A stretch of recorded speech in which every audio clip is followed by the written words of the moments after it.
This is a Brooklyn black chocolate imperial stout. Dang. I think that goes well with this movie. Brooklyn black chocolate imperial stout.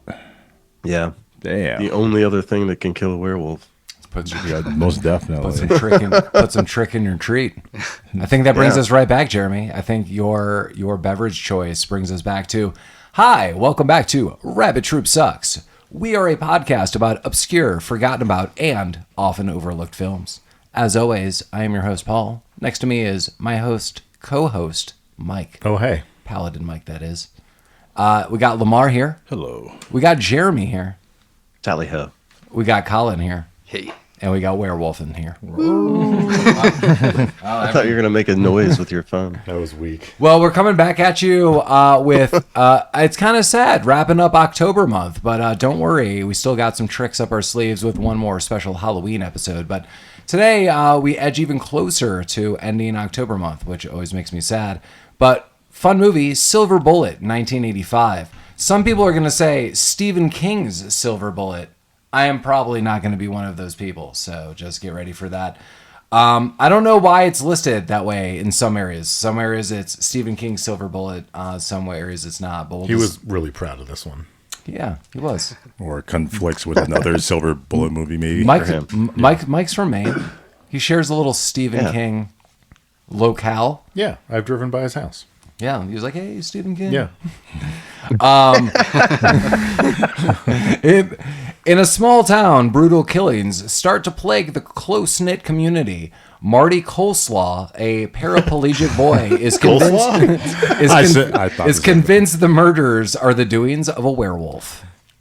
Is that your last name fucking Coleslaw? Coleslaw. Coslaw. I could only read it as coleslaw. So, same here. I made that same thing. Like, who the fuck is Cindy Coleslaw? They probably said it like one time during the Yeah, movie. it doesn't fucking... Like, why did they give him last names? No one cares. They were trying to say it throughout the movie. They couldn't stop giggling. Yeah, because it sounds like fucking coleslaw. Yeah. Stephen King is so good at prose. Yeah, well, we're back at it. As noted, October, we've given you lots of Halloween films. Hopefully this is getting you towards the culmination of Halloween fun and submitted for the approval of the Midnight Society. I call this story Silver Bullet, 1985. That year again, you guys are effing killing me with this 1985. Yeah. You picked this one. I noted this amongst a list, and you guys were like, now the Silver Bullet sounds great. And I was like, oh. Then I looked it up. I was like, it's 1985. It always gravitates back to that year. Well, get ready for... Hey, crystal ball on the table. Get ready, listeners, because next year is going to be pretty heavy with some 1985 films, as it'll celebrate 40th anniversaries of said films. Let's just do all of them alphabetically. Just next year, just like 50 episodes of 1985 things. Yeah. Even if we've done it, let's just revisit it. Yeah. There you go. We'll watch it backwards. Yeah. Out of order. Perfect. Like a trivia Live game. forever. Yeah. This movie's... Yeah, well, let's get into before I start noting the last stuff. This movie's different for me from a lot of Stephen King films and then somewhat similar in ways. We got Daniel Arias. He is the director. Alias, The Wire, Sopranos, pretty big there. The writer is Stephen King himself.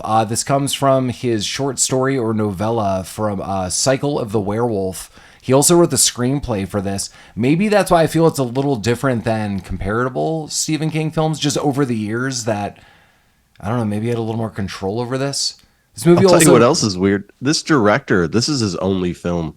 He's still directing stuff, but he has never directed another film after this. It was all TV shows. He did it. Yeah. When you start this strong, like end on a high note. This is my Mona Lisa. Where can you go from here? Right. Did you see his list of TV shows that he's directed? I mean, Alias, The Wire, Sopranos. It's like one episode of every TV show ever made. 6 Feet Under. Except for like his culmination is like 20 episodes of Beverly Hills 90210. Of course, that's how I got to do it. Okay. And he's all over the place. He has 4 episodes of The Wire, 10 episodes of Entourage, 8 episodes of House. He directed an entire season of Dr. Quinn, Medicine Woman.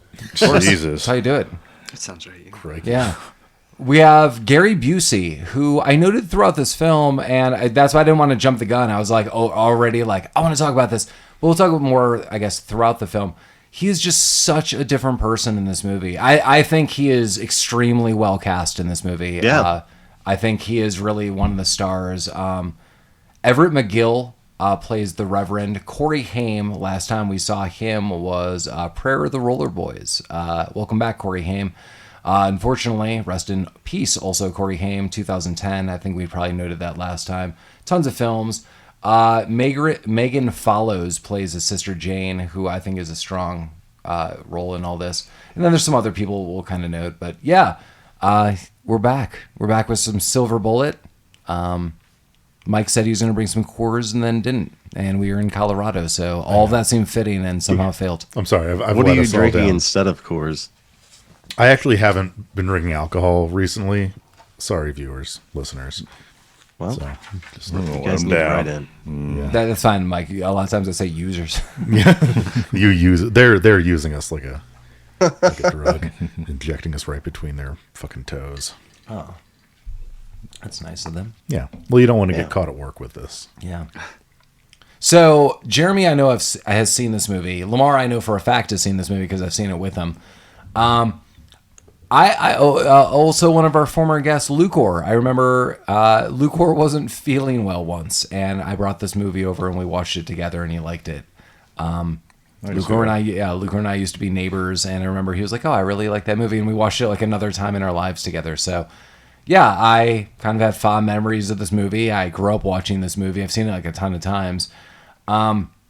But yeah, as I noted, Gary Busey is just a completely different human being. It's like weird to see him in this role and then just like acknowledge him in real life. And you're like, oh my God, you must be the best actor ever. But that I just don't feel 1985 Gary Busey exists on this earth anymore. Yeah. So, A lot has happened between this and what else?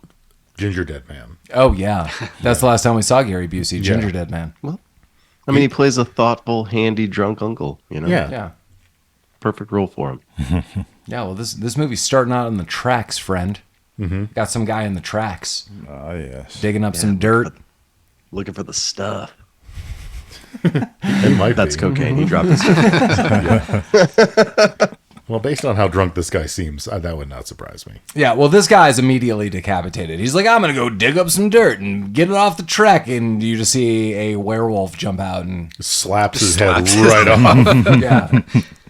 This movie isn't great when it comes to the special effects. I think we should all kind of acknowledge that. I think the special. I like how later on in the movie, the werewolf evolves into just beating people to death and fucking like clawing them or biting them. Yeah, I got to show Mike the pictures that I have for this potentially. Talking about the special effects, I feel like there's two different types of special effects used in this movie. There's kind of the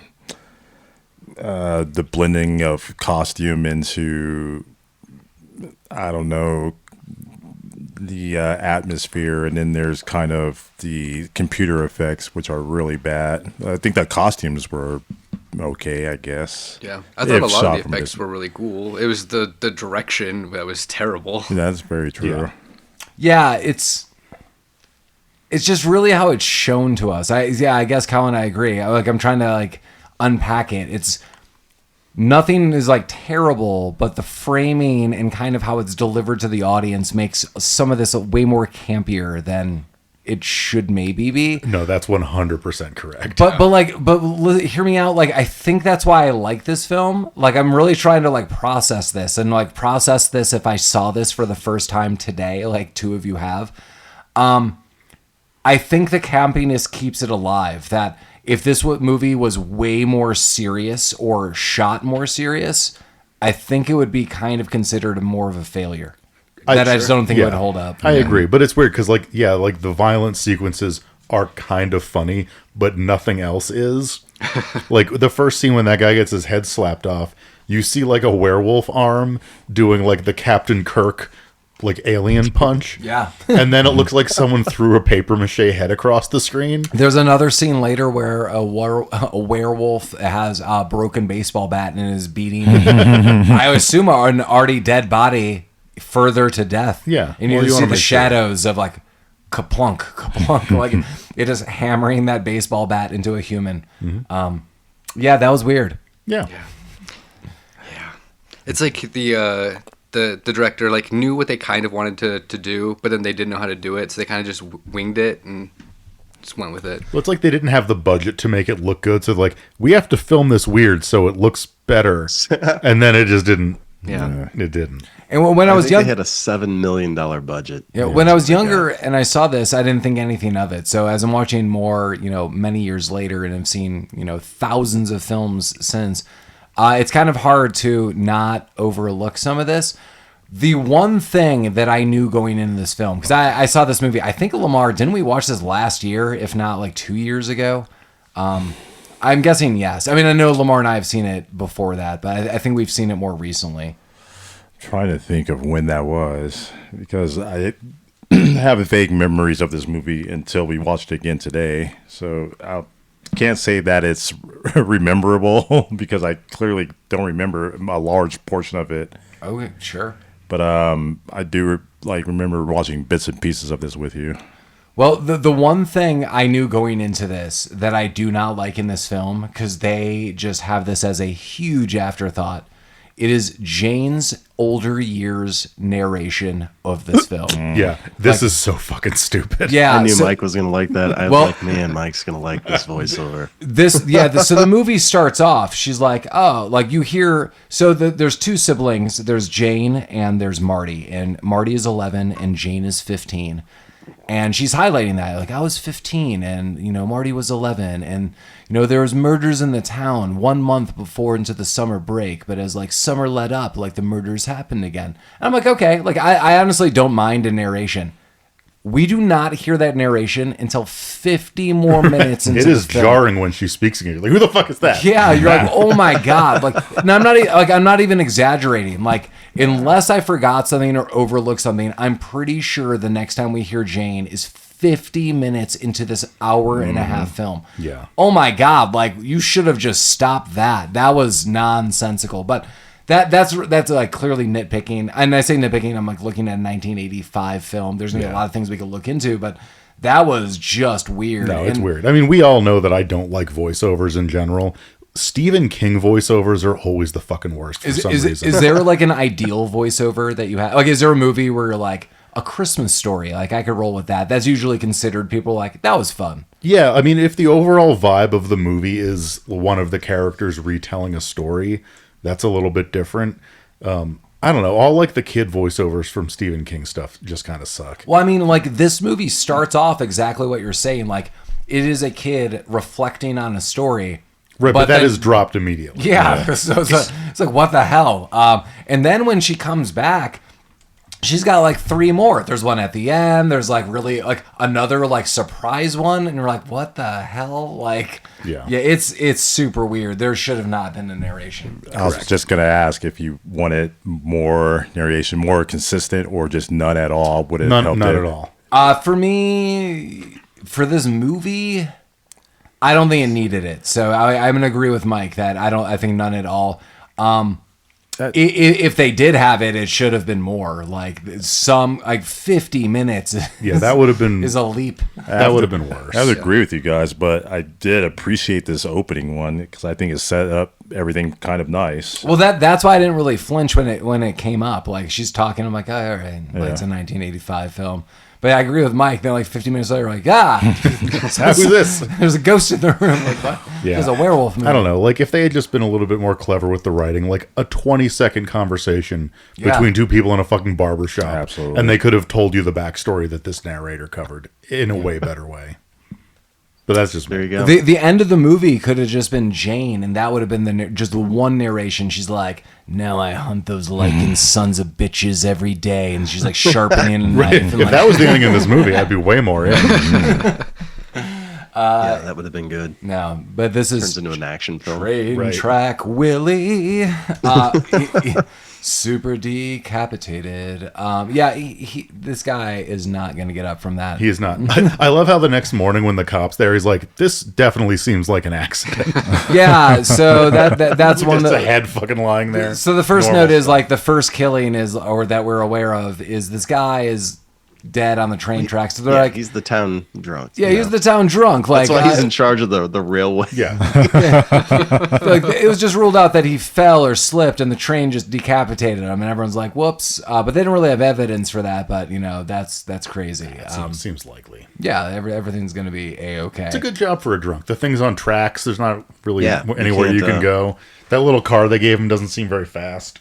Yeah. Yeah. Then we're really introduced a little more to, Marty and Jane. They're at some kind of like picnic events, and like Marty's being a big fucking booger about everything. big old burger. Yeah. Through a series of pranks, Jane falls down numerous times, gets her hose soiled. ripped. She's really focused on her hose. Yeah, the hose is ripped. And then she falls backwards straight into mud, and then she's super pissed. I don't blame her for that one. If I fell backwards into mud, Because Marty and his dipshit friend were like, They threw a snake threw a at her. snake at her. Yeah. Yeah, so she's really mad. And it really does set up that dynamic that she is a handful of years older. He is a prankster.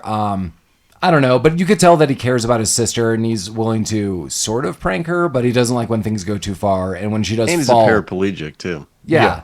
So... That's important. Well, it's Oddly, it's not. well, I mean, I would say it's only notable in this film that the parents always take his side. They seem to have this parenting set where it's this kid is wheelchair bound and anything he does is fine, and Jane should really just pay attention to him and just be okay with that. There's a lot of situations she's like, Jesus, I'm just minding my own business. Right. These and are like, terrible parents. Yeah, I totally agree, Mike. And And he is very versatile for a paraplegic, too. I mean, Yeah. he gets around. Well, he's got that sick 2-stroke wheelchair. he's got two rolls versions of around Silver Bullet. in. Yeah, Silver Bullet. But it really does set up that dynamic where she's often looking out for him, and no matter what shit he gets into, it's her fault, and she's got to get him out of it. And then immediately we're cut to another house. I had no idea what was going on. We're all like, who the hell is this? It's a very oddly cut. It's a strange transition. We thought at first maybe it was the mom of Marty, and then we're like, no, it's just this woman like... No, remember the sister saw this guy, like that ain't my baby. Like, Yeah. you remember that? None of us wife. do. Colin had to Yeah. explain this scene to us after the fact. Yeah, and I was agreeing because I'm like, I was about to totally just say that. I'm like, like I know what you're saying, only because Collin had to relook it up. Right. It ain't my baby. That was such a good line too. It's your oven, but it ain't my bun. You're baking. But who is this? Just some rando lady. Okay, so Yeah. we're at some rando lady's house, and she's just like taking pills. She's got a plate full of pills that she's going to town on. And she's notably like, sorry, like super trigger early alert. Like she's like talking about suicide, and she's pregnant, but we're like, as audience members, like really taken back, like who the hell is this? Like what is going on? And then a werewolf just like rips her to pieces. He just jumps right through a window and snips it. Yeah. She's dead. Yeah, I thought it was weird at the time that she was like rehearsing all of the sins that she was committing Yeah. by doing this. That's a little apparent foreshadowing for the one trying to the weird plot they're trying to squeeze in. I here. can't Yeah. remember if I said this on a previous episode. I mean, who knows what we talk about in so much of the recording and airtime that we've had over the years. But I don't like when people recount their sins. That makes me nervous. That makes me think they know something I don't. Mike and I were flying to Portland, Oregon once, and we were in this like pretty heavy storm. And I was in the middle seat, Mike was in the aisle seat, and this random woman next to me was in the window seat. And I have to admittedly tell you, it was pretty much the heaviest turbulence I've ever been in. It was pretty bad. Like there was like some like weird jumps. But I'm like, okay, like in those situations, I just like kind of close my eyes. I admittedly just take some deep breaths and like think calming thoughts. That's how I just deal with like a lot of things in my life. The woman next to me started making straight up deals with God. She's like, I know I've sinned. I've done this, X, Y, and Z. If you get me out of this, I'm going to change my ways. Like, Lord, hear me now. I was like, and this was like going on. I was like, oh my God. Like, I'm coming back from like a 3-day gangbang. I'll change my ways. Jesus. We should find her and follow up. I want to see if she made good on that because I assume that the reason we landed safely was her deals. it was kind of Yeah. amazing that when we broke through the storm clouds, it was like we hovered through beams of the sun. Like we came in on like rays. It was like beautiful. I was like, oh man, we did it. Yeah, that was like we pretty broke cute. through like a weird barrier. But yeah, the person then like came to, and I was just like next to her giving her like absolutely the dirtiest looks. You should be thanking her. Yeah. I think she got us into it. I think Mike's right. Oh, yeah. And she didn't mean it. She got off the plane. She like lit up a cigarette. She's like calling her baby daddy. The middle of the airport, just lighting up Yeah. cigarette. She's like, She pushes over a kid. Portland, you're all green and lush. You know what? You know what you need? You need a cigarette butt to the ground and some child's blood. I also want to note there's, a very notable movie called Werewolfin, and every time the werewolf does something in this movie, in my notes, he's werewolfing. So that is now the adjective I'm using to describe his actions. Like people in New Orleans, they do some wildcatting, but this guy's doing some werewolfing. Absolutely. Oh, is Werewolfing actually a movie? Mm-hmm. Really? Yeah, you want to watch it now, Doing a don't little you? werewolf. Yeah, kind of. Just a little guy werewolfing around. Just a little guy. What about Wolf Cop? We should do Wolf Cop sometime. Maybe. Yeah. I don't know if I've ever seen part 2. Yeah. Yeah, Wolf Col- Cop. Colin, Jeremy, have you ever seen Wolf Cop? Do you think I've have. ever seen Wolf Cop? I have. Have you? I mean, Yeah, I would okay. hope. Colin, at this point in It's time, a- I would just hope. Yeah. It's a great movie to discuss on this podcast. Yeah. It's Yeah. hilarious. Well, this woman's ripped apart, and we'll find out, I guess, a little bit later. But Oh, that was she's dead. That was a gory scene. Yeah, Yeah. Like her mom was downstairs too, and she tries to get a gun, and she just comes upstairs, and she's just ripped apart. Bah. Yeah, she doesn't. I don't even think she fires that gun. Yeah. No, but she looked awesome. She did look pretty dope coming in that room. Didn't help. But Yeah, 32. do you think he killed that woman too? The werewolf? Probably. Because we don't see her again, do we? I don't know. She took a trip. I mean, I don't know who any of these people Yeah, are. exactly. So it doesn't matter. She was just an old extra. Yeah, they're She's not. making an appearance again. I don't think she She got was paid one of like $12 the. and like a ham sandwich to be in that scene. She got to keep the gun. Police, Here's a gun. police are immediately there. This is clearly like a huge crime scene. This is all that the town is now talking about. Like, there's now been multiple attacks. People are like, "Oh my god, what's going on?" But we get to meet Uncle Red, Uncle Red. Gary Busey. Yeah, here the he is. Buse. Yeah, Gary. and he's fucking crazy. Yeah. So I can't remember also if I said this on a previous episode, but the last time I saw Gary Busey was not Ginger Dead Man. It's Gary Busey, like pet judge. Mm-hmm. And it was, he is a judge that presides over disputes with pets. Rami watched part of this with me. It was amazing. He fined one of the people in the room $50 for making him sad.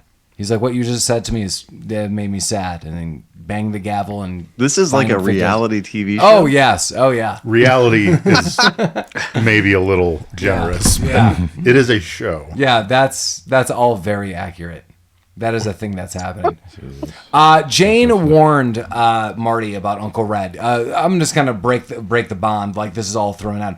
Uncle Red is like the party uncle. He's, has some drinks here and there. He's got wild ideas. He's drinking a handle of wild turkey. Yeah, I was about the to first say, time we see his him. intro is the wild turkey. Sure. Right? He's all cooked on the wild turkey. Just having a little nip. He makes a lot of promises. He's also very clearly upset with the difficulties that Marty is facing in life. Well, he loves Marty. He But built yeah. him the silver bullet. That's the thing. Well, yeah, and he is currently building him an upgraded version of a silver bullet. Yeah. And so we'll get to that soon. So this guy's like a super cool uncle. As I said, like in the opening of this podcast episode, I think he's super well cast for this. I think it's just hard to see like current time Gary Busey because he seems like a maniac.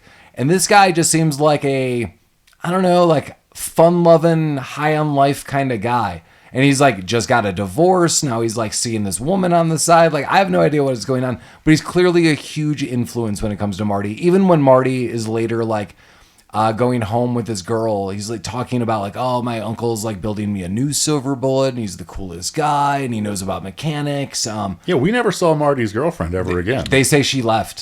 she- talk- Oh, did she leave? Yeah. Okay. Oh, didn't her dad get killed? Yeah. Yeah, Okay. it's coming up. That's coming up. He Yeah. loves. He come on, likes Mike. wrestling. Sorry. He loves wrestling. The Yeah. dad is cooler than he looks. Yeah. Yeah, so I like the dad. Yeah. yeah, so Uncle Red, I think, is just like a really cool character all throughout. He's got an interesting dynamic with both Jane and Marty. Yeah, I just like it. I think he's well cast. Yeah. He's a key player in this. Good job. Can't always be the fun time with the fun uncles. They also illustrate the mother's issues with being the fun uncle. He can't be drunk all the time. Mom's not happy about the wild turkey situation. And I actually like that conversation. It just shows the realness. Like, you just can't be the fun uncle all the time. And it shows that he's just drunk. The show really illustrates how drunk he is. You can't be the Dan Fogler from the Goldbergs and just roll in on Thanksgiving and give kids power gloves and fun times. I mean, that is kind of this guy's vibe. I love it. He doesn't have. And the why DeLorean, can't he but- be? Like, are they like? All that the sister does or the mom does is fucking give him shit. Why You know what? Why wouldn't he just roll in like a couple times a year? Well, let me highlight this to aid in the sister's behalf to make it a little more real. She doesn't say anything about like souped up wheelchairs, things that are now going on like massive roads. Yeah. She doesn't say anything. She seems pretty hardcore about the dude. Put away the bottle that you're like directly drinking out of, because she says, you know, like something along the lines, I'm just paraphrasing. It's like, you know, he looks up to you and like he's trying to emulate the things you do. And he doesn't need to learn about like more pain the way you handle it. Yeah. And it's like clearly like you have a drinking problem. That's a reasonable thing for a mother to want. Totally. So I'm like that's why I'm like, there is no other situation where the mom seems heavy-handed on like, don't have fun. Like Gary Busey freaks out more when he upgrades Silver Bullet, the wheelchair, than she does. Yeah. So yeah, she seems more like, dude, like stop getting blasted in front of my son. He's like 11 years old. Yeah. I mean, really all she's saying is you are a role model to him. Fucking act like it. You know, I know for a fact that guy likes to party. Yeah. Oh, yes. He does. He does it well. Yeah. I have a note that just says, it says park. I thought it said pork. I was like, sometimes we're watching these movies, I'm writing a little bit in the dark. I'm like, why is it? I'm trying to go scene by scene. I'm like, is there a situation with pork? No, they're at a park. Yeah. Oh, yeah. Yeah, okay. This is where they're at with their friend Brady. They go back to a park. Yeah, and isn't he climbing like a tree right now? Yeah. So like Marty's in a tree. Climbing a tree. Marty's in a tree, and Jane's flying a kite, and their friend Brady, who we saw earlier, he's also flying a kite. And everyone's like, hey, you know, we're going to be going home. I think they've also noted that there's like a curfew happening in the town. If not, they're going to do it soon, but I think it's in effect. And they're like, hey, we're going to go up. And Marty's like, hey, Brady, like, you going to go? He's like, nah, man, I'm just going to fly this kite a little more. Like, sweet kite action. Yeah. That's what... I think there is a curfew because in the previous scene that we kind of talked about, the girlfriend's father gets killed. Yeah. Oh, yeah. Yeah. And I think that next murder is what... Oh, yeah. Yeah, sorry, I skipped that. Because I also wrote, that guy gets taken down like a tremor. Like he does get taken down like a tremor. He's like sucked right underground. Oh, yeah. I was like, oh, yeah. He was watching wrestling. Yeah. Bust him up, bust his cow. Sorry, I skipped my notes on that guy because I was like, why did I write pork? And then they have a town meeting about it, issuing the curfew. So that's how we got to that. Rock salt up your ass. Yeah. He had rock salt to put up his ass. Then he got trimmed. Werewolf trimmed. Forgot about trim. Bust up my pot, I'll bust up your ass. When you start going werewolfing, you come at people in many different ways. This guy had all the best lines in this movie. I think he just liked the word bust. He did. He said bust a lot. 16 times. Bustin' made him feel good. Yeah. Hey. Just bust a move. So, yeah, this scene is strange. Because it's like Marty as The Shining. Like, he looks at Brady, and the foreshadowing of what's about to happen to Brady is, like, abundantly clear. It's like, Brady, you want to come? He's like, no, bro, sweet kite action. Like we all did as kids. Like, remember, we just sit by ourselves flying kites in the park. And then Marty looks at Brady for, I swear to God, 30 seconds. And it, like, zooms back to Marty, and then it zooms to Brady. He's like, okay, man, I'll see you. And he's like, yeah, bro.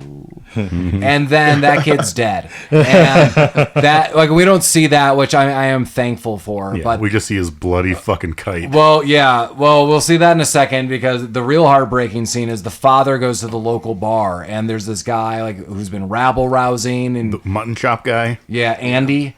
And the father, like, kind of breaks up this... Yeah, this guy, like, local Andy is like, oh, man, the police suck, and they don't know shit. And, like, the deputy's like, to the cops. He's like, you guys are fucking terrible. Yeah, and the deputy's all like, oh, go to hell. And this has been going on for a while. But this is all broken up because, you know, Brady's father walks in. He's like, has anyone seen my son? And then they're like, oh, shit. Like, everyone's differences aside, this is a close-knit community. That was part of the summary. I do agree with this. Like, when things happen, we see in other Stephen King movies, like, things start happening, but there's, like, this, like, magical sense in the town that, like, shuts down the adults. That is, like, oh, like, things happen, but, like, I just sit here in my misery. That's kind of, like, the defeatist attitude you see, like, that, like, a spell has been cast on these adults. Yeah. This is not the case. They're like, oh, shit, like, we're going to go hunt some people down, like, kids are missing. Yeah, they all agree on one thing. The need for private justice. Private justice. So,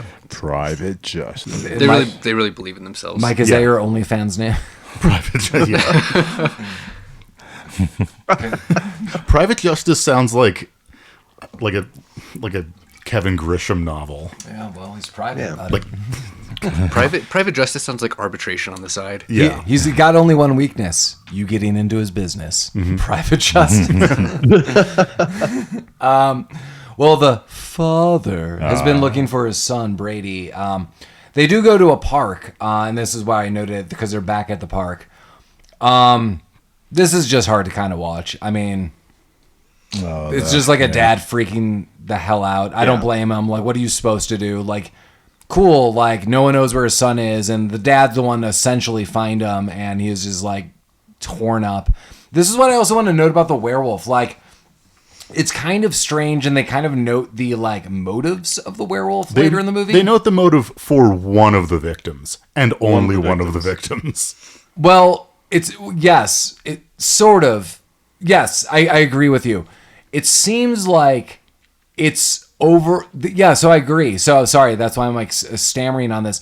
It seems like in a lot of werewolf movies, it's like, oh man, like the werewolf ate part of the body. It was hungry. This thing is just killing. And it is noted later, the werewolf itself will lose itself human-wise the closer it is to a full moon. So it's like all the attacks are just like straight up like human poaching. Yeah. So it's like very bizarre. So yeah, like no one knows what's going on. Even if they did think it was an animal at this point in time, which they kind of are under the assumption. This is problematic for me because they find the kid, they enact private justice, they form an angry mob. There's rumblings that it's like, oh, it's a maniac, but like who could have torn up someone like that? They just storm out of the bar armed and go just randomly walk into like a marsh somewhere. Well, like, this is like where were they going? Well, this is like South Park 101. Like, right. They took his kid. Yeah, like what was their destination? Like the marshes. but why? Where do we go? Like, well, let's start here. Well, yeah, that's probably where werewolf. We don't know what it is or who it is or if it's a who. But it's probably out here. A lot of these people in the marsh with their banter, I totally agree. Like, what is it? Like, that would be my perspective. But in their banter, it seems like they're looking for a dude. It does sound like they're looking and they're like, for this guy's going to be around here because they're like, we got to find this guy. It's just this a guy. dude out in the fucking marsh. That's where he would be for sure. He doesn't have like a house or anything he goes back to. I mean, good thing you're not like some kind of earth witch, because if you had this little like yurt out there, like they would destroy your world. Yeah, because this was literally Shrek. This was literally a witch hunt. It is. It was. Yeah. I'm just thinking about it. Did they go back to the park? It just looks like a marsh, but no. They start at the park, but they go deeper into the woods, and that's the marsh. So they're talking about like the fog, and they're like straight up in like water and stuff like that. I thought it was just a park with just more fog in it. Yeah. Well, they found the kid in like a gazebo or something, and they were just wherever they were had bear traps. So it was out there. I also know that. Yeah, so there's like this. There's two elderly dudes, and they're walking. And one dude steps on a bear trap or some kind of animal trap. It was pretty big. Yeah, and that was a brutal scene because the guy tries to get off and then clamps it back on his leg and he goes, ugh. But I said that was probably a blessing in disguise because although we don't see them again, we don't see them killed by a werewolf. No, they went home, I think. Yeah, they're probably like, screw this. Like, fuck this shit. Yeah, man. so that bear trap probably saved that guy's life. Although, not the best night. Like, just note, you went to the hospital and you're like, where does everyone else? They were destroyed by an animal. Like, I love that bear trap. I wear it as a necklace. He starts wearing it around his neck. I It's going with dipped me it in everywhere. platinum. Yeah. It was slightly foggy, and the werewolf used that fog to kill 6 people. Yeah, I kind of like this scene. No, this scene's cool. He was like crouched in the fog. Yeah, I labeled it as I saw Foggy kissing Santa Claus. Okay, That's where the werewolf starts beating people with that bat. from Yeah, on out. there's He's a- just there's a fucking- peacemaker, This is yeah. awesome. Yeah. Yeah, there's another beating. You just see like in the shadows, little paw and some beatings. It's adorable. Sometimes you're just rooting for the werewolf. Beating time. He's just in the marsh having a good time. Well, then we're at a funeral of sorts, I'll say. We did see the funeral for Brady. Yeah. And that was sad. But now we're seeing the funeral with numerous bodies. And the Reverend's giving like a sermon. You know, we've got to overcome, you know, what we've lost. We've got to stay as a community. But then everyone's turning into werewolves and zombies and everyone's freaking out. Then, so it's the Reverend's dream. It was a sleight of hand and they got us. The Reverend's dream. Yeah. This is a very American Werewolf in London moment for me. And all the werewolves look fucking goofy. Yeah, and that's why I said that. Like American Werewolf in London, there's like weird dreams and like weird imagery where he's like almost hallucinating and seeing stuff. That's like very reminiscent in this. But luckily, this is all a dream, so we could write it all off. Like anything. I do have one question though. So, like this werewolf, has this Reverend been in town longer? Is he like a new Reverend? I think they actually introduced him at the little picnic at the beginning. I think he is new, but they didn't introduce him as new. They just introduced him as part of the picnic and to infer that he's new. Okay. Yeah. Because I mean, you know, who's the new guy in town? Like we've had a lot of murders here in these past couple of weeks. Right. But you would This guy. assume that I mean the first guy was accident. That's what it was ruled. But it's so vicious that that's why I'm assuming, like, wouldn't most people think it's an animal? So this dude, Andy, who just got ripped up in the marshes because he was, like, the rabble-rouser, you know, yeah, like, he's complaining in the bar a lot. He's like, oh, these stupid police officers, like, they don't know shit, blah, blah, blah. But, like, once someone saw, like, one of the murders, wouldn't you be like, oh, my God, like, we need to get, like, an animal expert in here, like... This is beyond the police. Like, you're dealing with a creature. Like, I don't go to the police. I'm like, hey, like a 700 bear it's attacked like campers. Like, all right. Like, they're going to call experts, like wildlife experts. Like, that's who you need to call. Just seems like in a You group, always deal with the wildlife yourself. You ride them to freedom. in a group like this, it just seems like 20 people with low IQ can overpower like the sheriff in town or just outsmart him to convince the other people. But then, like Andy and his little like crack crew, like they were like, we got to get this guy. So they were like under the assumption this is like a person. Well, also you have to keep in mind we're in 1976 in inland rural Maine. They don't have the animal expert was probably in that bar with him already. He was riding. They don't have a lot of That's resources whatever this fucking. And even he agreed that it's probably a dude. Let's go get him. The animal expert was the guy with the bat that said the peacekeeper. The animal expert was wearing just clothes made out of animals. Yeah. Well, then we get, you know, all of this. Reverend's dream, we wake up. But Uncle Red surprises with Marty with that upgraded, quote unquote, it's an ass kicker, the upgraded silver bullet. This thing is just cruising. I mean, good thing you're in a small town because I assume this illegal machine would require a license to operate as you're like overtaking cars on the road. It depends on. Yeah, I mean, this is a fucking motorcycle. It is man. straight up like a this is a motorcycle. motorcycle, Right. That is equipped for like a wheelchair-bound person. So I'm assuming the gray area of the town is they know who this kid is and they're like, whatever. Yeah, like he's got nothing else going Yeah. on. Like, what's he gonna do? That's Get into an just accident Marty. and break his legs? Right. He'll be okay. The first thing He'll he does be riding is that, be a total riding prick, that too. scooter Of course he and does, climbing yeah. trees out there. Well, in addition, so we find out because of the curfew, like it's September. They note this. There's like a fair going on, and they're going to do fireworks, and that's canceled. But Uncle Red sneaks Marty some fireworks, and he's like, "Hey, you're gonna have your own like private fireworks show." He's like, "Right on." Mm-hmm. So Marty sneaks out at night. He climbs down. Before that, I do want to make note, like they're having like a little picnic outside when he gets this new the new silver bullet. And the parents don't say a thing about the fact that he's sitting on a giant motorcycle. Well, that's why I noted the mom. Like, to be fair with the mom again, like this seems like another opportune time to like, oh my god, you bought this for my kid. Like, you're gonna kill him. But she doesn't say anything. It's really like, dude, you're drinking out of a straight up bottle, Right? And it's You half built gone. my kid a motorcycle. That's Right. fine. Yeah, Don't worry about that. You're good. We're good. Also, was it weird for anyone else that they were drinking fucking coffee at their cookout? Yeah, I didn't know that. He's like, oh, you have Give some me a cup of coffee. Like, you want a hot dog? Yeah. Just pour me a fresh hot cup of coffee to go with that. Well, you know, in the early hot dog eating contest, you know, people request water for like dipping and So stuff. dip the hot dog. You're just dipping in coffee. It was the Italian way, Mike. I see. The hot dogs. Oh god. So like The hot dogs were like cannolis. So like how Sausage you and put coffee. like an espresso bean in your sambuca. This is the opposite. You just put the hot dog right in the Yes. in the coffee. Okay. Yes. I get it. Italians are weird. I don't know. And dipping coffee. Yeah, gotta put your hot dog somewhere. I love my dip in coffee. Yeah, a glass of water for dipping. Yeah, well, yeah. see Marty hot sneaks down this trellis. I don't know if I'm not trying to like make fun of anyone. It is a huge like venture down the house. Yeah. It's like a story and a half, and I'm just like, all right, but like I don't know if he's got the upper body strength to make it back up. Like he's got it, buddy. He does. well, yeah. it's shown later that he does, but I'm like, come on, like I don't really know if that's the case. I mean, Like he this is climbed up a tree for Christ's sake. yeah. yeah, well. He's That tree was like 1/3 the height of him going back up this. But yeah, so he sneaks out and he's having his own private fireworks show. I noted to these guys that he appears to be a lunatic. He lights the fireworks and then starts clapping to himself. He scoots back.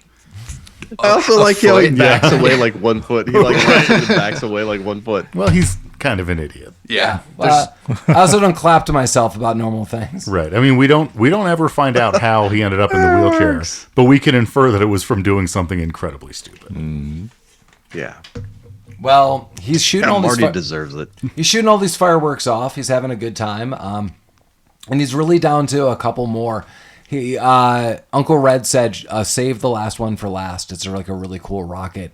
Well, good thing he does because boom, werewolfing pops out and he lights that rocket off. And again, to liken this to a D&D session, he rolled that D20 and he got a 20 because at the very last moment, that rocket goes right into that werewolf's eye. I love kind of this story arc because it does seem, if you got this off at the right moment, to give you the best diversion to get the holy hell out of there, which Marty does. Marty just books it, like full speed, he's out. But that werewolf is so dazed and stunned, like you did it. Like that's kind of amazing. Like you didn't kill it. Like that rocket's not going to kill it. But you're like, oh my God, I blinded one of its eyes. 1 in a million chance. I kind of like it. It's like a weird story arc. Yeah. Like if that didn't happen, like you would have been screwed. This whole story would have been way different. But it was like the one off chance thing that went right. Oh, that was pretty It was a good shot. Yeah. Good shot, man. Hey, man. Nice shot. Nice shot. Well, Marty calls Uncle Red immediately. He gets home. As noted, he does climb back up that trellis. He's like, hey, and he's explaining this, and Uncle Red's like, what the hell's going on? You could tell Uncle Red is like getting over like kind of like a late night of drinking. I'll get to another thing in a second, but late night of drinking, he's like, what the hell are you talking about? He's like, there's a werewolf. He popped out. He's like, you probably just saw something. He's like, I'm telling you, it was a werewolf. I shot it with a rocket.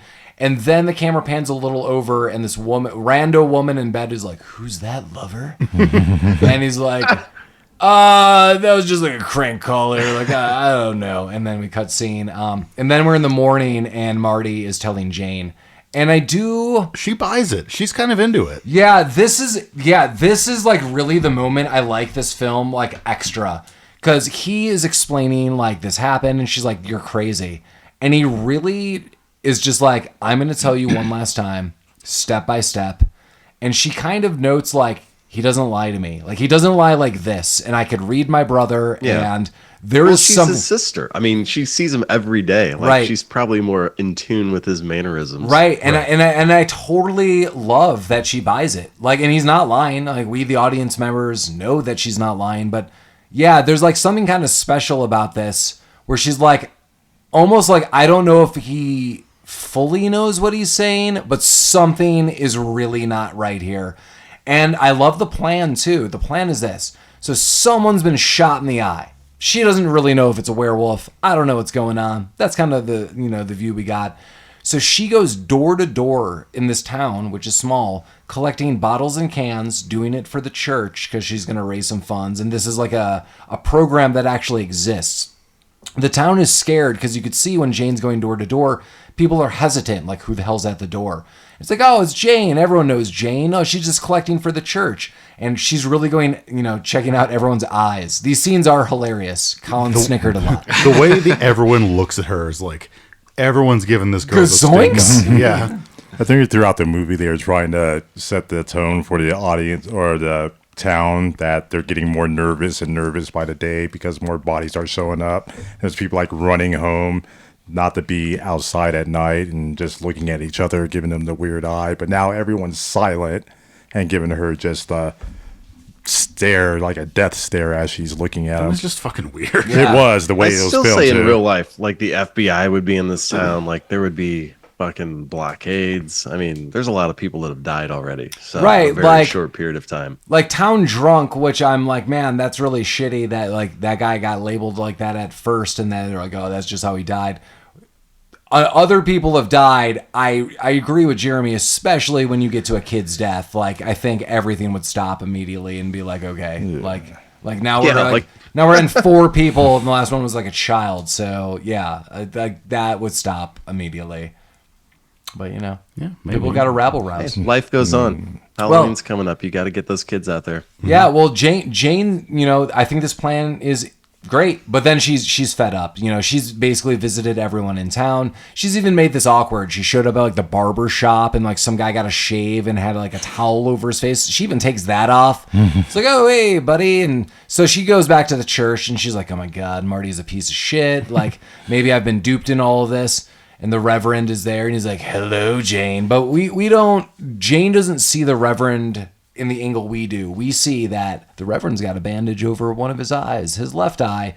But she walks past him and goes to the shed, and she starts putting all these bottles away. Mike and I commented that shed just has to smell like garbage. Yeah. Like half of it is just like old beer cans that have been sitting in the sun for all of our lives. Yeah. What's the point of that? So the whole point, it looked like to gather cans and glass to recycle. Take them somewhere and give them fucking not to recycled. store in a fucking garage for. Well, they were probably just waiting to get a big haul. Yeah. What's he going to take them there with? He has like a little tiny car. I don't know. Yeah. He's waiting for the big haul. Well, like yeah, everybody yeah, else. That's what he should have been doing. Like, I mean, the that was werewolf should have been a running good these amount of money cans in to the cans. fucking Yeah, dump. That's true. guys, spoiler, we now know he is the werewolf, so he kills everyone in town, takes all their bottles and cans, and goes to another town. This was a big can scene. This- It's like that episode of Seinfeld where they get the mail truck Yeah, and load it up. he's taking them across state lines. That's what he's fucking gonna do. 15 cents a can. That's the Rabbit Troop Sucks t-shirt we need, like 1985 can scam. A werewolf driving a truck with cans on the back of it. Okay. Make that happen. I'll talk to the unpaid graphic designer. Fantastic. Oh, man. Yeah, so Jane goes in there, and Jane is like, oh man, this smells like garbage. But she also starts like poking around. She gets scared because she sees a rat, but then she sees half a baseball bat, which was that dude who died earlier, his baseball bat, and she's like, this is weird. And then turns around, and the priest is getting ultra aggressive now. Like at first when we've seen him, he's like, everyone may flock, like we need to meditate. But the more we go through this movie now, he's like less shaven and more irate and crazed in the eyes. This guy's in Twin Peaks. Good casting. So yeah, he's like, hello, Jane. And she's like, oh my God, I don't feel well. He's like, I could drive you home, Jane. She's like, nah, I'm cool. He's like, what's wrong, Jane? Have a soda in my office. She's like, I gotta go. And so she runs home, and we kind of see a quick cut, and Marty's like, what happened? She's like, then I ran home as fast as I could. Like, that's what I did, dude. I ran. He's like, yes, Jane, yes. Yeah. Well, and thankfully, Uncle Red does show up to help. Yeah. Marty makes a sweet like hostage letter out of magazine letters. Ransom notes? Yeah, it's like a ransom note. Kill yourself Yeah, letters. I know who you are. Just kill yourself. Yeah, that. And he fucking mails it. He probably puts his return address on it because he's a dingus. Well, yeah, he has Jane mail it. Yeah. So she probably double checked that there is no return address. But yeah, just like a serial killer, he is cutting letters out of magazines. And yes, they're all saying like, we know what you did. Go kill yourself. Also, Then they go tell Uncle Red that. the priest clearly knows who he is. Right. Yeah. Like, Yeah. I don't know why he's trying to hide himself. He acknowledges this later directly. Right. That guy shows him reading the letters like, you son of a bitch. Yeah. So here's another Yes, I do like that. Here's another moment I really do like in the movie that kind of makes it special for me. So I like that Jane buys it. Like there's something like, I believe my brother. I believe he's not lying. Like there's something happening.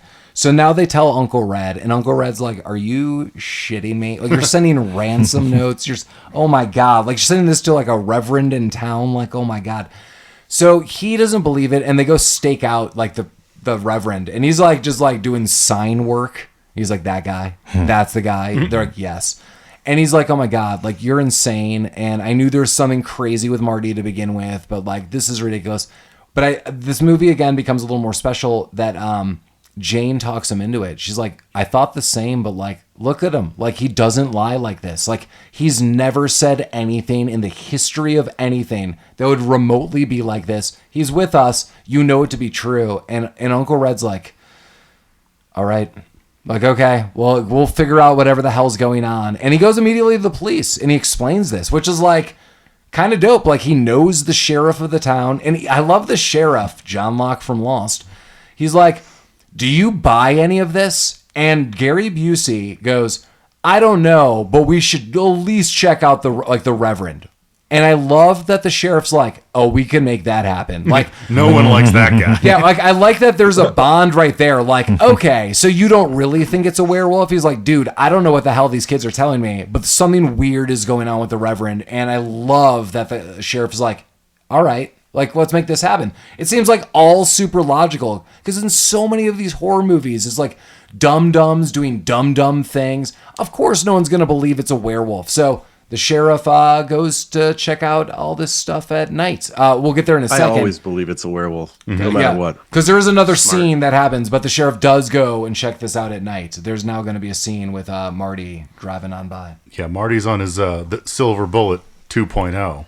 Toe. This is my favorite scene in the whole thing. The car chase? Just before where he's watching the other kids play basketball and it cuts to their legs Long running around.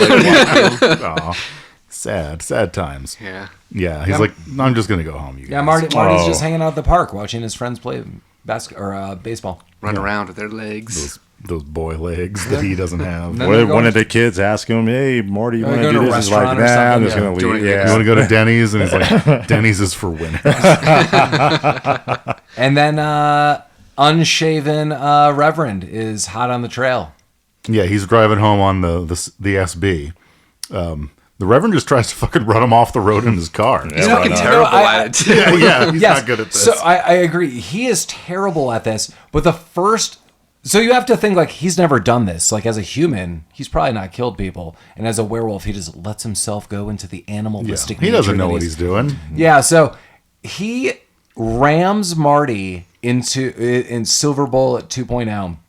He rams him off the side of a bridge. And in the attempt that he will go off that bridge and die. And he rams him into the side. And I swear to God, like this actor, award-winning performance, the look of frustration he has that he didn't successfully ram a child off a bridge, I bought it. Yeah. He is so pissed off. And he turns that car around immediately and he's like, I'm going to ram him again. And I was like, oh my God, like this guy, like he is just so pissed off. Like he's like, I can't believe that kid's alive. You're gonna see Well, he it. fails to get Marty on 2 different bridges, so Yeah. All he had to do was just fucking hit him. But he insisted on like pulling off to the side, going up next to him for a little bit to like stare him just to down. wink at him. Yeah. give him that intimidation. Like, oh, Yeah. I'm gonna get you. So Marty's able to get away a bit, and he goes to essentially like an abandoned bridge. And there's all these signs like "Don't drive. This is dangerous."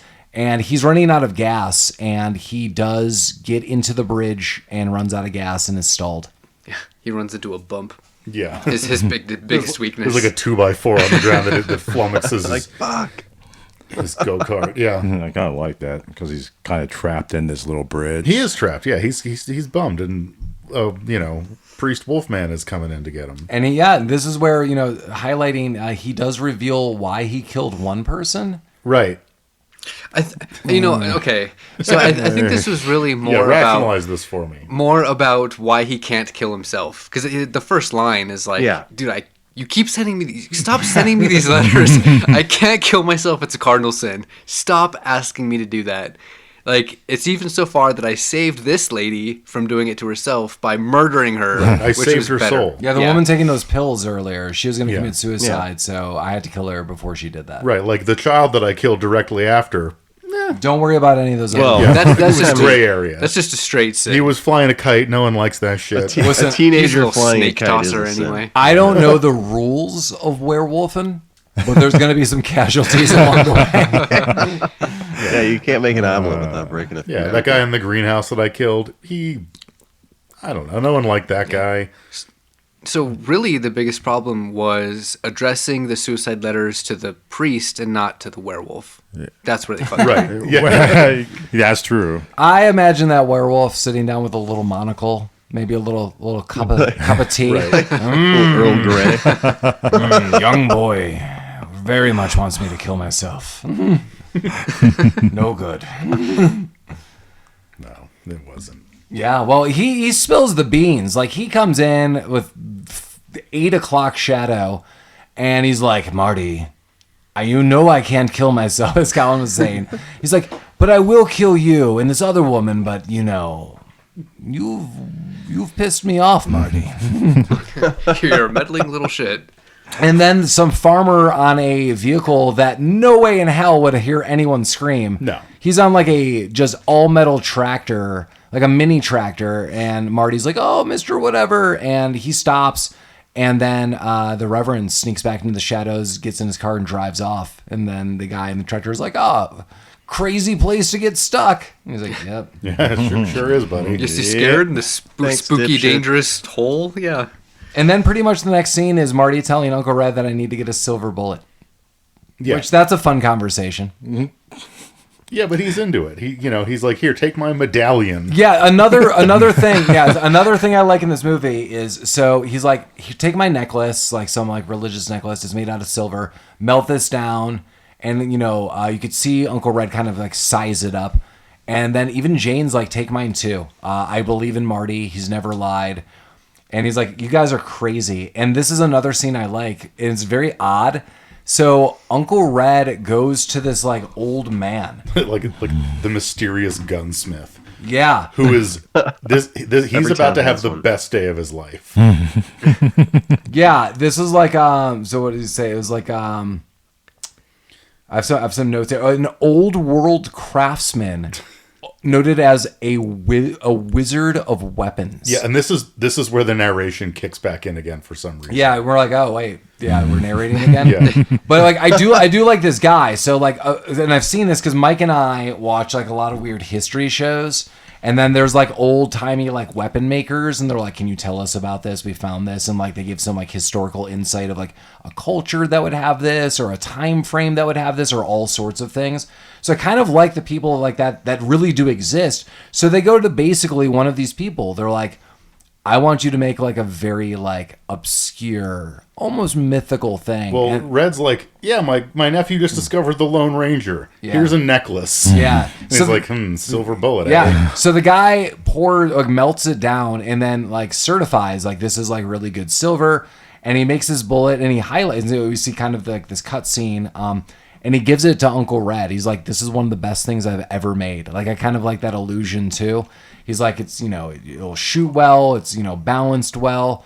He's like, yeah, but we're never going to shoot it. It's just a prop. The guy like very seriously is like, or for a werewolf. And I'm like, hell yeah, dude. This guy knew. He knew what was going on. Yeah. He's like, I'm not going to do anything about it, but I know. No, exactly. Yeah. So for sure. It's very apropos to this episode.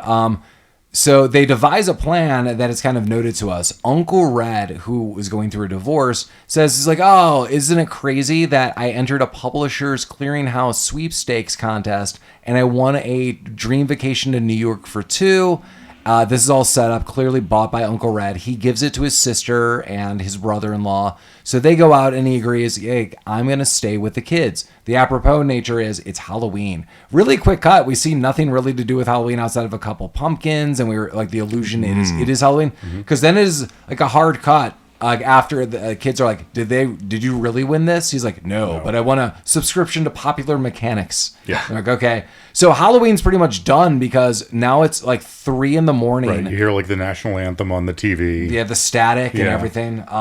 Like Poltergeist. Yeah, everyone's passed You guys remember that when the TVs used to go off? Oh, yeah. Like you stayed up and watched TV so late that you would get the fucking 3 colors or whatnot. Yeah. Yeah. And then the program, or then the TVs got programmed that if it was like static for too long, it would like self shut off after like 30 minutes or something. Yeah. Yeah, so everyone kind of wakes up and they're like, what the hell's going on? And Uncle Red's kind of pissed. Burned the house down with his fucking cigarette. Yeah, he's just been like sitting there asleep, like with a half-lit cigarette for God knows how long. He wakes up, he's kind of pissed off. He's like, this is all ridiculous. I can't believe you kids talked me into this. And again, kind of Jane tempers his views on this. She's like, listen, it still could be out there. The moon is still up. Like, dude, like, don't, no pun intended. Don't jump the gun on this. Like, this is ridiculous. And then immediately the power goes out. Well, Jane's like, oh my God, I think I saw something outside. And she did. Well, and then it's a werewolf knocking the power out. Well, yeah, and Uncle Red, because he's a fucking dipshit, he takes the bullet out of the gun to prove a point. Well, there is kind of, yes, I agree with this. He does, he is called out by Marty because when he comes to, he's like, oh, like, and he like throws like a cigarette to the floor. And Marty's like, cool, I'm glad you didn't shoot the gun because we only have 1 bullet. So in a weird way, I'm like, I understand why he does take out the bullet, but not really the best fitting time to do that. Yeah, he was frustrated and there was no werewolf. Well, I bet the frustration was jonesing for a drink. I was just going to say that. He had half a bottle in the other hand. I was just going to say that he probably, since he had a gun in one hand and a cigarette in the other and had to watch these kids, I bet he was looking for that wild turkey again, and that's what was pissing him off. Yeah, probably. That makes Wish I sense. had a third hand. Well, yeah. The power goes out, and they're like, oh my God. And you could tell, like, Uncle Red is just clearly frustrated. He's like, he doesn't buy Probably something else. Yeah, he's like, I don't know what it is. But then immediately a werewolf comes through a wall. Like the fucking Kool-Aid man. You saw the 2 pictures I sent you? Yes. I was for sure expecting a window thing because he was, he was in the window. The red went to the window and looked out. That's what they wanted you to think. Yeah, they fucking got me. Yeah. Even as a werewolf, he knew, Collin, that going through the wall with his superhuman strength was going to be way more disarming. Yeah. Because if someone came through a wall right now, I don't know what I would do. I would be disarmed. Thank God they made houses in the 70s out of plywood. Right. I'd be shocked. There's a lot of fumbling going around. Gary Busey is just tossed like a rag doll, just like towards a wall, through a table.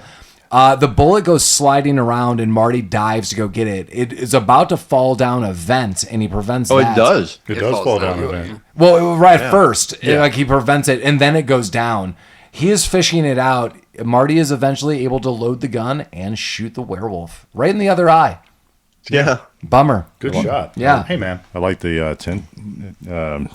it was a tense scene. I like how they did it. He's fumbling around with it and takes it out. Quick shot. Boom.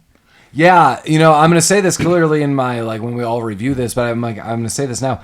I agree. I like the tension in this scene. This movie really is successful for me because it's like a straight up sweet hour and a half. So they could have done other things with this werewolf, but I like the ending of it is let's get to the point and not really mess around. This dude's dead. Like the werewolf is now turning back into a human. All I could think of, and I always thought this as a kid, I'm like, good luck telling this to the cops. That's exactly what I was thinking. There is a naked priest in your house. There's a naked priest with a silver bullet in its eye. So, like, good time with the coroner. Like, good luck explaining all of this. Actually, I guess, like, if there's a dead naked priest, you could be like, this Small guy, town. Yeah. Meth. It's meth. Yeah. Sure. There you go. But yeah, it transforms back into human form. It is a naked priest. It was shot in the other eye.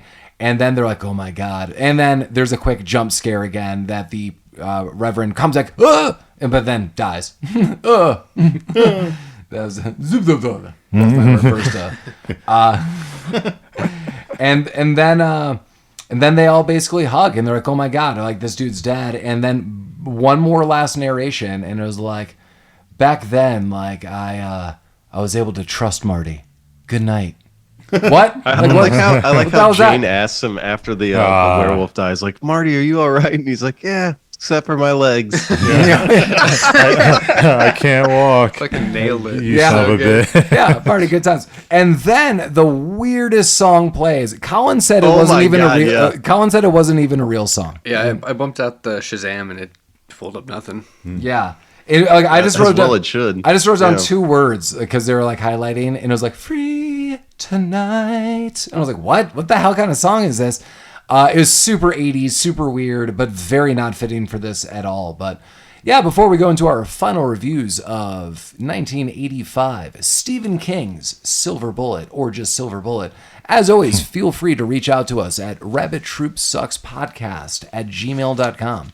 If there's a movie you would like us to review, if you have some kind of insight to a movie, if you just want to say hi, as always, those isolated sound clips, if you just want to send us Venmo and just cash and just shower us with cash, we're into it. Rain on us. Yeah, feel free. So again, rabbittroopsuckspodcast@gmail.com. Feel free to go to rabbittroopsucks.com proper. You could reach us there, send us messages. There's links to merchandise. There's links to pictures of us. There's some of our episodes. Our episodes play on every platform that podcasts play. So if you're listening to one area and you want to jump to another, you like, the podcast app on your iPhone like I do, or you want to jump to YouTube, you could do that. We're on Amazon. We're everywhere. Feel free to give us 5 out of 5 star ratings. I think we've earned it. We love you. We love you so much. Why aren't you doing this for us? Love you long time. Yeah, what happens if people want to access our podcast via like whale song Done. translation? Done. Is that available? Oh, side note, you could look up translations of our podcast. It's on the iTunes or the podcast app on the phone.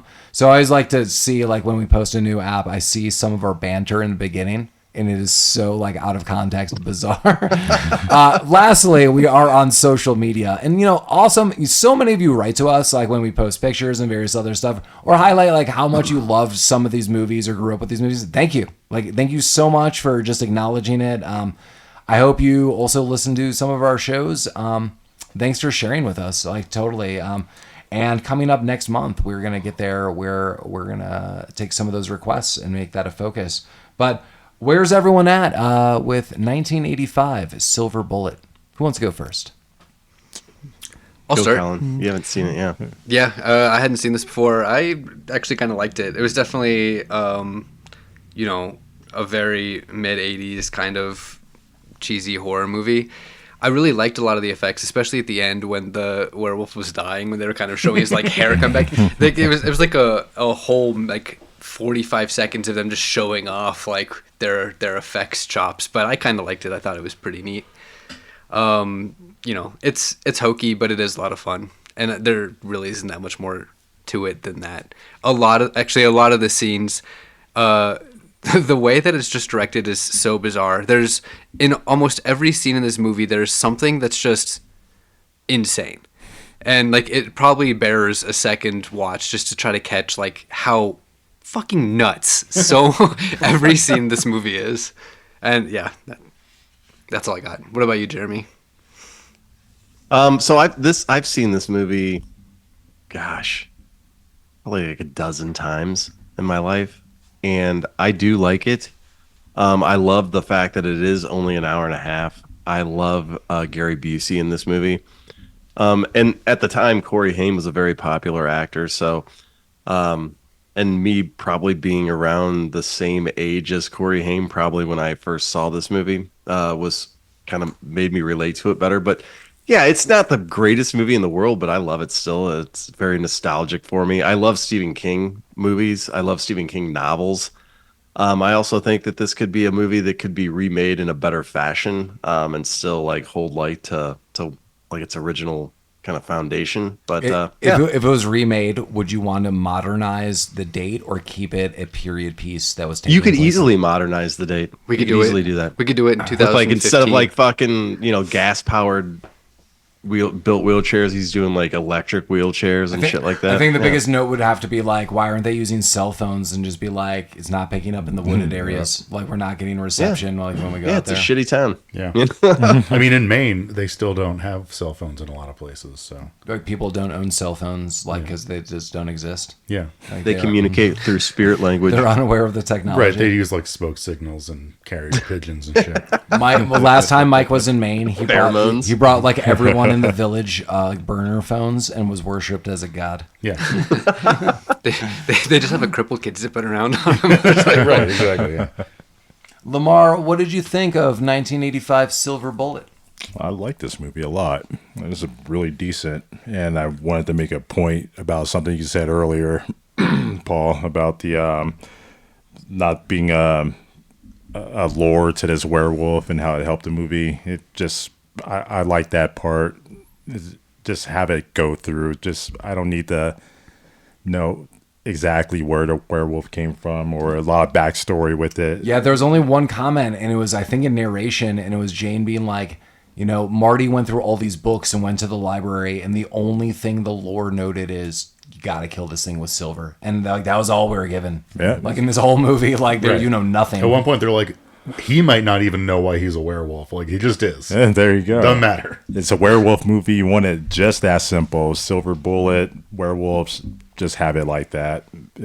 I think some of those scenes were really scary. Actually, I mentioned the first woman who was killed, who was ripped apart. I thought that was really gory. Yeah.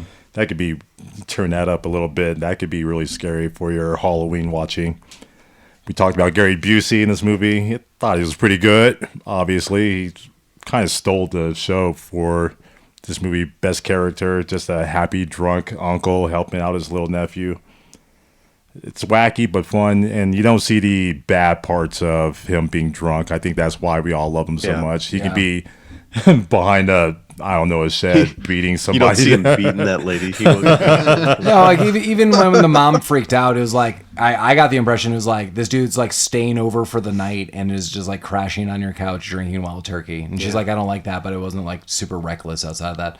Also noting, like, I had to look at this movie just now. I was thinking Lamar was like, what is this movie rated? It is R.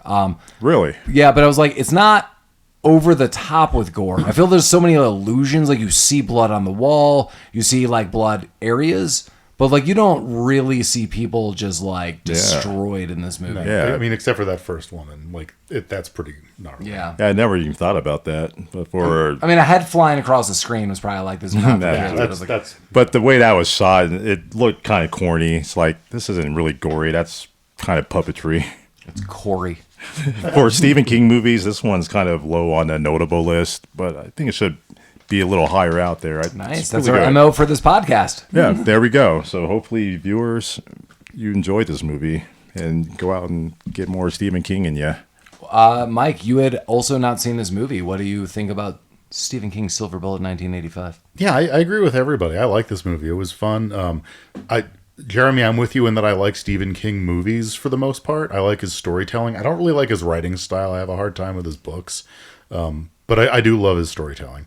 Lamar, I agree. Like, I'm glad there wasn't lore with the werewolf. I'm glad they never explained why Marty's was in a wheelchair. I was expecting some like moment where that was going to be impactful to the outcome, and it wasn't. Like, and great, it doesn't need to be. He just is.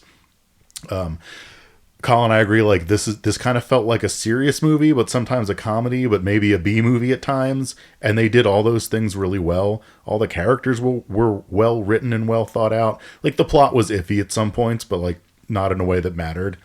I just had a lot of fun with it. I'd make this like maybe not a yearly October watch, but I'd watch this again. Oh yeah, Mike. I was wondering how you're going to feel about this because we didn't know what our fourth movie this month was going to be, everybody. And we had to like list, and I threw this one out, and I even noted, I was like, this is a more serious film. And there are comedic moments, but I did want to note, like, this is way more serious than Death Spot or Halloween 3 or clearly Buffy. But yeah, like that's awesome to hear. I think the balance really comes, the comedic moments is Corey is just really good. I just think, what did they say? That he's like 11 in this? Yeah. Somewhere in this? He was 11 and she was 15. Yeah, so Corey Haim's supposed to be 11. But his balance is with the uncle. Those are the more comedic moments. And the uncle's like the whole time, like, I'm kind of the party uncle, but holy shit, like, kids, calm down with werewolf shit. Like, no. like I'm the uncle who gives you the beer, like, at your house, or like soups up your like wheelchair. Now it's on a highway. Like, don't make me do this. But you're right. Like, you've never lied to me. So this is weird. So I guess I need to trust you. And he even says later, he's like, you know, me and your mom, because like he's the mom's brother. Me and your mom were just like you two when I was young. We still are. And I kind of like that was thrown out. But I totally agree, Mike, that in everyone in this room, not having this werewolf lore, I think, was ideal. Because it's basically, we're in a small town. Some things are happening. We go day to day. Holy shit, there's a werewolf. I am aware in a weird world that werewolves are written about. I didn't think they're real. Holy shit, how do we have to kill this? And they do. And that's the story. Yeah, the hour and a half is really justified, nice and sweet for me. I like the bond with the sister. I think the two kids and Gary Busey are well cast. It just comes together. This is like, it's kind of rare that I like vampire things or werewolf things. I liked Buffy, as noted, but I think because it was so comedic, and this movie balances off like a little bit of cheesiness, a little bit of wonderment, and just like a weird werewolf story. And the fact that the Reverend did it, like, it's crazy, and we don't know why he's doing it. I don't know. I like it. I like this movie. I'd recommend it. Mm-hmm. Yeah, you can watch it alone or with a group. Yeah, it had a little twist there. Yeah. Hey, there you go. You know, but we have one more trick up our sleeves, as noted. We've got our yearly Halloween bonus, and we're going to be coming at you with a bonus episode. So in between this episode and our next episode, we'll have another one, and we're going to release this on Wednesday, so the eve of Halloween. We're going to come at you with 1996, Michael J. Fox stars in, a Peter Jackson-directed film, The Frighteners. We've been talking about this movie since the beginning of this podcast. It's one of the movies that has always been on the list. Collin brought this back up, and I was like, we should make this our big movie. And last year we did Demon Night. I like doing kind of bigger movies when it's, you know, the holidays or like it comes to the end of something. So yeah, we've done these movies that we've suggested that a lot of people may have not seen or often overlooked. The Frighteners maybe less so, but still kind of a weird movie. This isn't like I feel anyone's go-to for Michael J. Fox. I don't feel this is anyone's go-to for Peter Jackson. There's also like a really weird sense of comedy at first, and then this movie straight up just turns into like a drama. Yeah. It gets a little weird there. Jake Busey's there, so we got Busey. back to back. Back to back. Yeah. You know, you don't want to say that in different circles, because when you get back to back Buseys. Busified. Yeah, you'll get Busified in the streets. Wow. So any final thoughts on the movie we watched today? Silver Bullet? Should we tell the public, get some silver bullets? Melt down your medallions or whatever. Dope. Yeah, get more than one. Yeah, more than, silver's hard to come by. Yeah, they only had enough. Yeah. They had to pay that guy too. That guy probably took the excess silver. That's how the guy was probably paid. Like, I'm keeping the rest of this. Can we get 2 bullets? No, just one. Well, I look forward to especially the next episode, because Jeremy will be with us in the studio, which is always delightful to have him here. So delightful, Jeremy. Yeah, Jeremy will be recording some episodes with us in-house. But yeah, hopefully all of you check out Silver Bullet. I agree with Mike. Maybe not my every year viewing, but this, especially the time frame of this movie, like an hour and a half, this movie is easily watchable any time in the year. And if it's a Halloween movie, every year, every other year, put it on one of your rotations. Or you can just have it on a scary movie night. It's not exactly a Halloween movie like you it doesn't have to be. Yeah. Could be whatever you want. Mm-hmm. It's your Christmas. It's your Halloween even. Yeah. Well, as always, Festivus. Rabbit Troop sucks. I love you too, Marty. Oh. Bust him up. Bust his chops. Bust his chops.